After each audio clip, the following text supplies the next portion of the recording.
एउटा बेचिएको व्यक्तिको जीवनमा परमेश्वरको उपस्थिति हुन्छ भने आज तपाईँ त असल ठाउँमा हुनुहुन्छ। परमेश्वरले तपाईलाई असल ठाउँमा राख्नु भएको छ। प्रियहरू, परमेश्वरको उपस्थितिमा जानुहोस्। जय मसीह। तपाईहरु सबैजनालाई म विश्वास गर्दछु तपाईहरु सबैजना आशीषित हुनुहुन्छ होला। प्रियहरू, पुरानो करारमा हामी हेर्छौं भने योसेफको जीवनमा परम प्रभु परमेश्वर हुनुहुन्थ्यो र परमेश्वरको उपस्थितिले योसेफको जीवनमा प्रशस्तता ल्यायो, समृद्धि ल्यायो। यद्यपि उनी दाजुभाइबाट अपहेलित थिए, दाजुभाइबाट मिस्रीहरूको हातमा योसेफ बेचिएका थिए र आफ्नो पिताको सामुन्ने दाजुभाइहरूले जंगली जनावरले मार्यो भनेर उनको कपडामा दाजुभाइहरूले जनावरको रगत लतपतेर पिताको सामुन्ने प्रस्तुत गराइदिए।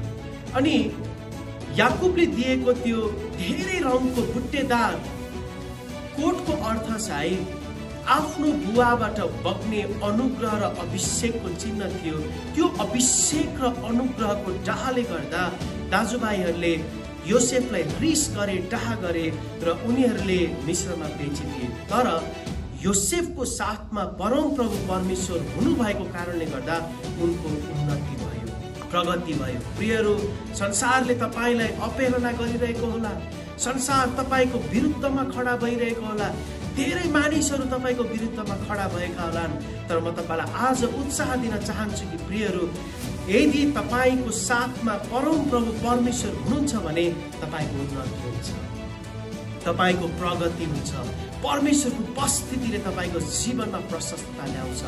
अनि उत्पत्ति 39 अध्यायको 2 पद अनुसार हेर्छौं भने परम प्रभु परमेश्वर योसेफको साथमा हुनुहुन्थ्यो र पोतिफरको घरमा प्रगति भयो, उन्नति भयो, परमेश्वरद्वारा प्रशस्तता आयो। प्रियहरू, परमेश्वरको उपस्थितिले हाम्रो जीवनमा शान्ति ल्याउँदछ, प्रशस्तता ल्याउँदछ। योसेफको नाउँको अर्थ चाहिँ परम प्रभुले थप्नुहुन्छ, परम प्रभुले वृद्धि गराउनुहुन्छ भन्ने अर्थ हो।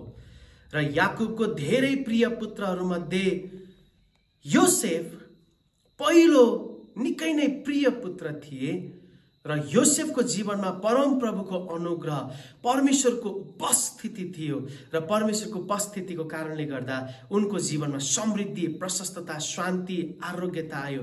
प्रियहरू, एउटा बेचिएको व्यक्तिको जीवनमा परमेश्वरको उपस्थिति हुन्छ भने आज तपाईँ त असल ठाउँमा हुनुहुन्छ।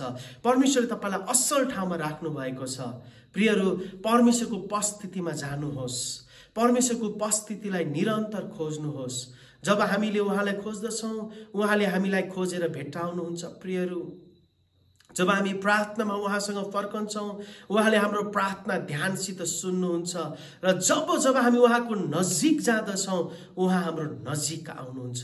अनि जब परमेश्वरको उपस्थिति हाम्रो जीवनमा आउँछ, समृद्धि आउँछ, प्रशस्तता आउँछ, शान्ति आउँछ, हाम्रो जीवनमा परम प्रभुको आशिष आउँदछ। प्रियहरू, जसरी योसेफको जीवनमा त्यो आशिष आयो, जसरी योसेफको जीवनमा त्यो समृद्धि आयो, प्रियहरू, म तपाईको निम्ति प्रार्थना गर्दछु कि परम प्रभुको उपस्थिति, परम प्रभुको शान्ति, परम प्रभुको अनुग्रह तपाईको जीवनमा भएको होस्, ताकि यस संसारमा तपाई शासन गर्ने जीवन जिउन सक्नु भएको होस्।